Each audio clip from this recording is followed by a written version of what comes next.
welcome back to my channel.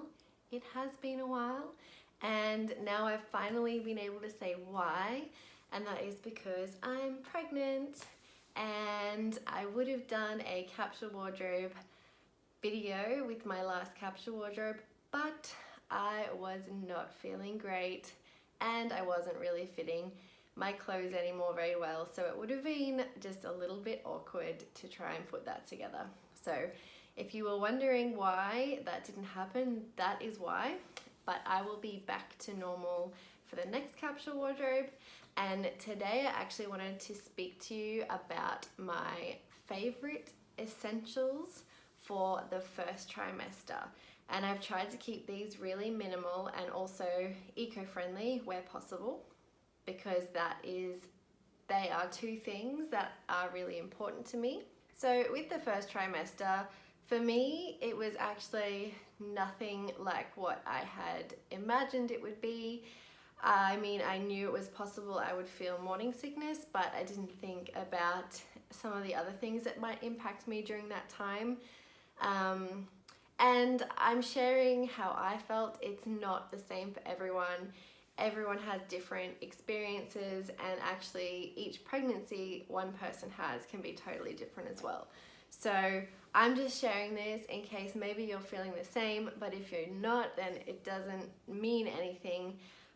It's just a unique experience for everyone. So for me, I felt extremely fatigued, really flat. I lost all passion and energy for my work, and I had morning sickness. So I wasn't throwing up a lot, maybe a few times a week, but I was nauseous all the time. And just looking at food set me off. There was hardly anything I could eat. I think I lived on Vegemite toast for a very long time. And I guess some of the things I found really helpful are what I'm going to share with you today. And they just made that time a bit nicer and a bit more comfortable. And I guess another thing I struggled with as well was a lot of anxiety, because as I shared in my Instagram announcement and also in my last blog post, we did actually go through a miscarriage during our first pregnancy, and this is our second pregnancy. So the first trimester was full of a lot of extra anxiety because of that. So for me, it was a really emotional time, and yeah, I guess that didn't really help with all of the other things I was feeling as well. But now I am actually almost halfway, which is very exciting. And so looking back now, I'm going to share my favorite things, some of which I'm still using. So the first thing you need to look for is, of course, a prenatal vitamin. And you should actually start taking a prenatal 3 to 6 months before you even start trying, because that's how long it takes all of those nutrients to get to the egg that's developing that will be ready in that 3 to 6 months. And also it's just really good for your body to be all prepped and ready. Of course, that's an ideal situation and it doesn't always play out that way. But if you don't have a prenatal yet, or you're not 100% happy with the one that you have, I have found one that I really, really love, particularly because it's an all-in-one. It has all of the nutrients and vitamins and minerals, as well as DHA, which a lot of prenatals don't have, and you have to take that separately. So it's just one tablet. It has the folic acid, and it also uses all natural versions of everything. So where a lot of prenatals will use a different makeup of folate that isn't always easily absorbed by the body. I think quite a high percentage of people can't absorb it properly. This prenatal uses the one that can be absorbed really easily, and yes, it is all in one. You do have to take it twice a day though. So in the morning I will just get both of those vitamins out and put them in a little container on the bench so that I don't forget to take both of them during the day. So my prenatal is actually by Zala, and this is the box it comes in, and it's also vegetarian, I think even vegan now, because the DHA that's in it, which you would a lot of the time get from fish oil. They've actually sourced from algae. So then inside the box is these little sheets of the prenatals, which you just take 2 of those each day. The next thing I found that I needed a lot and still do is a water bottle by my side all the time, because I am just so thirsty. I'm even waking up 1 or 2 times a night just needing to have a drink. So one thing I really tried to do when we started trying was cut out a lot of plastic that I was exposing myself to. And for a lot of people, that can come from your water bottle. Even if you aren't using disposable ones, even if you have a reusable one, it might still be made out of plastic. So I decided to go for a stainless steel option, and I went with this brand called Mizu, because it has this straw lid attachment, so I can use it for water, but it also has a coffee lid attachment or tea, and a thermos attachment. So I can just put this in my bag and use it for everything when I'm out and about. And because of the stainless, if I have a tea or coffee in there, the smell and the taste doesn't contaminate the bottle at all, especially because you're switching the lids out anyway. So that's what I went with. There's also some other really nice brands which I've listed in the blog post that goes with this video that also make stainless steel eco-friendly options. So I mentioned I had pretty bad morning sickness throughout my first trimester, and even though it was bad and annoying, I was still lucky that I didn't have to take any kind of medication to stop me from throwing up, because my problem was more the nausea, not the vomiting.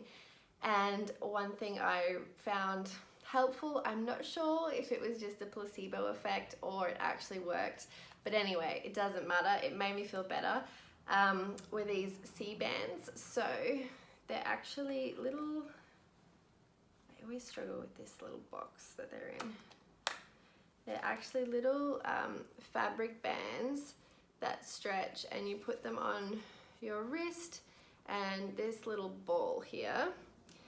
You line up, there's instructions on the packaging and website, but you line up with a particular pressure point on your wrist, and then that ball is pressing into that, so it's like an acupressure kind of therapy, and that particular point in your body is supposed to help with nausea. So I was wearing those a lot, pardon me, and I found that that was just nice and comforting, and meant that I wasn't taking any medication, which I know for some people is totally necessary. So I'm not saying that that's a bad thing, but if you can get away without doing that, then I think why not?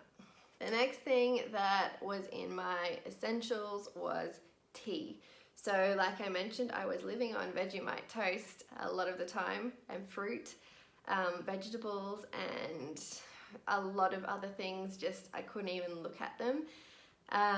So one of my favorite things was having a cup of tea, and the 2 teas that were my go-to were peppermint and ginger and lemon, and you can either get those in dried leaf form or you can make them fresh. So you can just buy some fresh peppermint, some fresh ginger and some fresh lemon, and slice those up and just put them in boiling water, and that's really, really nice. Or you can just buy them in the tea bags or as loose leaf tea as well. So both peppermint and ginger are really good for your stomach, and ginger in particular is really good for nausea. So they were really good go-to teas, and they're also herbal with no caffeine. Now, I have already mentioned a few times that I was really, really tired in my first trimester, and when I say really, really tired, I think I literally could have slept all day if I'd let myself and if I had the time to. So some days I would have 2 naps, some days I would have 4 naps. I can't even explain how tired I was. But napping meant that that was often during daylight. So one thing that I found really helpful was a sleep mask. And I just found by blocking out the light, it helped me get much better quality sleep. Even if I could only get half an hour in, then it was still gonna be better than nothing. And with the sleep mask, it was even better. So I really like this one. It's a silk one. It's super comfy because I can get headaches, tension headaches, if I have anything too tight on my head, like a headband or glasses. So I haven't found any problems with this one. And the brand is Papinella, and they're actually Australian, and they have some really good eco and ethical standards with what they make. So I was really happy with that.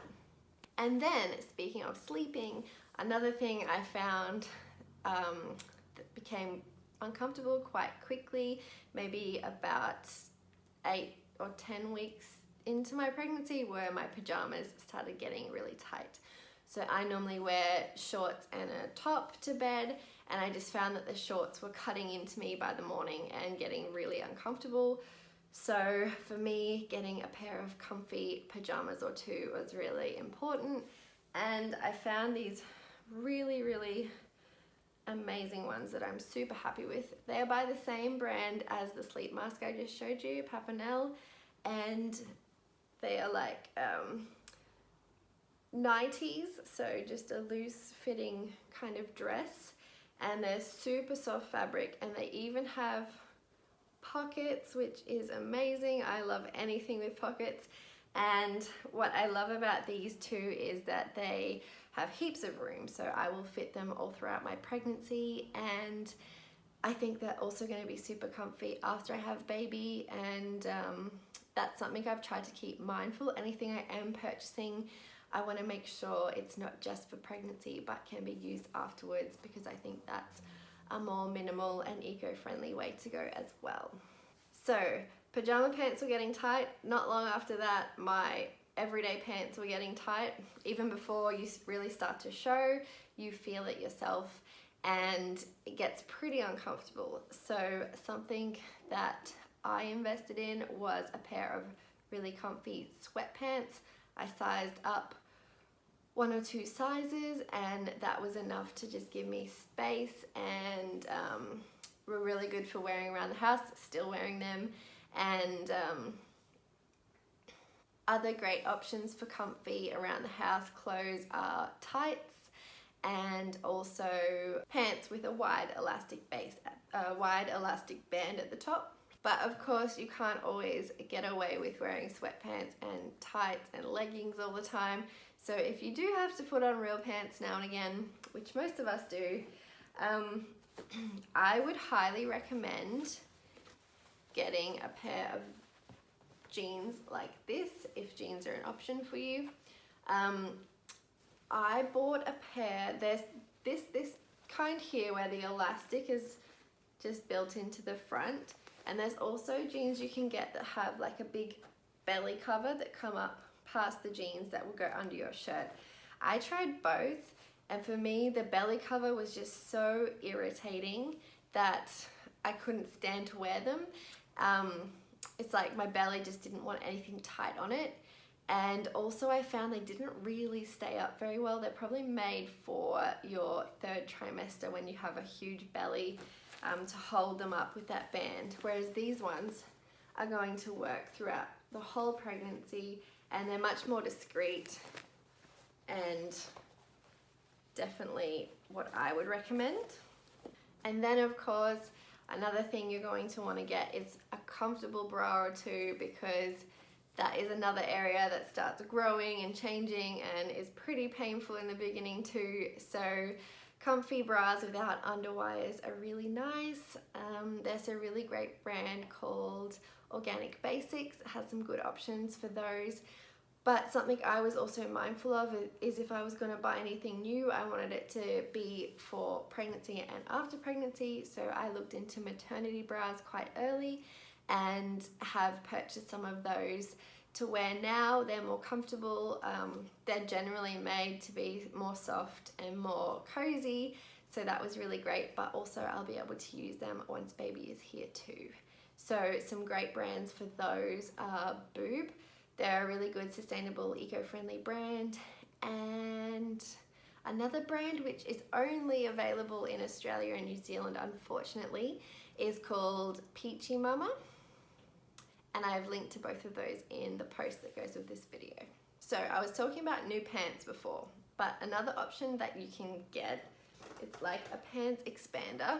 So you can stick with any existing pants you have and just put this extra piece in to expand them, which is really handy because of course you don't want to be buying all new pants. And the brand I went with is called Belly Belt, and it's basically like this little elastic piece.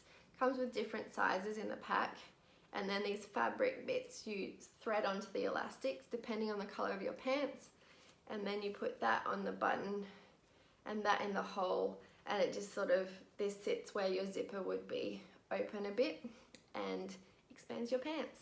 So they're really, really handy. The only thing I found with that is it is a little bit irritating on my belly because there's pressure and there's sort of lumps and bumps from where all the buttons and creases are. And then also if you're wearing a shirt that isn't super loose and kind of sits over your jeans, you can see all the bumps from where the belly band is sitting, and I just didn't like how that looked. So most of the time I actually tend to go for the jeans I just showed you with the elastic in the front because they have a much nicer look and also they feel nicer too. So we're getting close to the end of the list now, and something that I started using at about 10 weeks when I sort of noticed everything getting a bit tighter and my belly getting a bit bigger was a stretch mark oil. Now you've probably heard of bio oil, which is one of the most popular ones, but I decided not to go with that one because when you look at the ingredient list, it's actually not as natural and as good as it sounds. There's lots of sort of chemical kind of ingredients in that list, and so I decided to look at other options, and the one I decided on is the Weleda Mama range, and all of the ingredients in this stretch mark oil are natural and some are even organic, and so that is why I decided to go with this one. It comes in a nice glass bottle, which is better than plastic for the environment and also for you. So I'm really, really happy with that. I use it in the morning after I have a shower. It has instructions on it, but yeah, I really, really like it. And finally, my very last essential for the first trimester is some apps. So there are a gazillion different pregnancy apps you could have on your phone, and I found it quite overwhelming. But also your first trimester is a time where you're probably going to be searching for a lot of information because everything's so new to you and your body is changing and you want to know what's going on. So two apps that, if I had to pick just two, it would be these ones. The first one is called Pregnancy Plus, and it's just a really nice app for tracking your pregnancy. It shows you what your baby looks like. It tells you how big it is compared to a piece of fruit. And it also has heaps of articles and resources that you can refer to with lots of information. So I really liked that one and still use it now. And the second one is actually called Mind the Bump, and it's been developed for anxiety in pregnancy, which is something I definitely had more so in the first trimester than now. But it's really, really nice app. It's meditation and mindfulness, and I think that anyone who's in their first trimester could benefit from having just a little bit of headspace around. Those are my top essentials for the first trimester. I hope that was really helpful for you, gave you a little bit of insight into what you might need, and I definitely plan to do this again for the second and third trimesters. In the middle of my second trimester now, I'll show you a little sneaky preview of the bump at the moment. So almost halfway, well, tomorrow I will be 20 weeks. I can't believe, honestly, the first trimester went so slowly. Each day felt like an accomplishment, and each week was just, you know, counting down to that week because you're just looking forward to that 12-week mark so much. But since then, honestly, time has been flying. So just know that things do get a bit easier, and in your second trimester, I know for me, I definitely feel like I'm back to myself. I have energy and I'm not sick anymore, and definitely a lot of that anxiety I had has gone away. Not totally, I still have my moments, but it's much better than it was. If you wanted to have a closer look at anything I've talked about today, I have linked down below the blog post that this video goes with, where I have links to everything and pictures of everything. And yeah, if you like this video, please give it a thumbs up, and I will see you next time.